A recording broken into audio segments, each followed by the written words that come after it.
नमस्कार साथियों। पांचवें भाव की दशा में व्यक्ति किस प्रकार के अनुभव कर सकता है। देखिए, पांचवा भाव लक्ष्मी त्रिकोणों में दूसरा लक्ष्मी त्रिकोण माना जाता है। उसका स्वामी यदि स्वराशि है, उच्च का है, मित्रवत होकर कहीं अच्छी जगह राजयोग में इन्वॉल्व हो रहा है, निश्चित रूप से बहुत बढ़िया रहता है। इसका सबसे बड़ा इम्पैक्ट पड़ता है फैमिली प्रेस्टीज पर।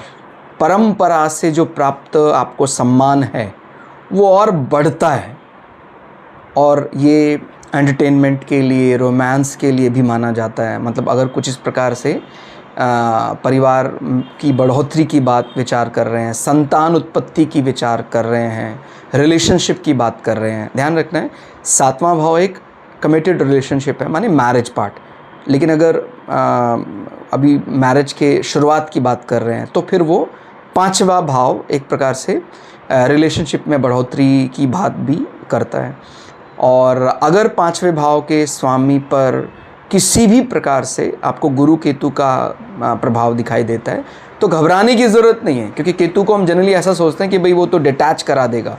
हम ये शायद भूलते हैं कि पांचवा भाव जो है वो मंत्र सिद्धि का भी है, और गुरु ज्ञान है तो केतु मोक्ष, इस प्रकार की डिटैचमेंट होकर साधनाओं पर बात करता है। तो किसी व्यक्ति का एक भाव कोई एक चीज़ नहीं बता सकता, उसके कई अलग अलग पर्यायवाची हैं।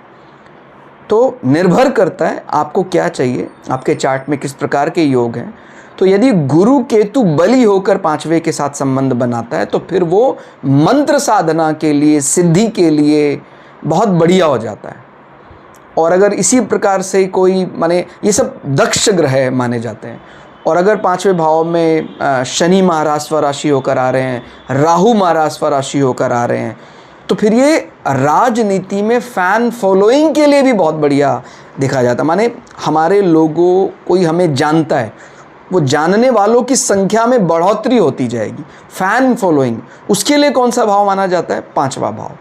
तो पांचवा भाव उस प्रकार से भी विचारणीय है।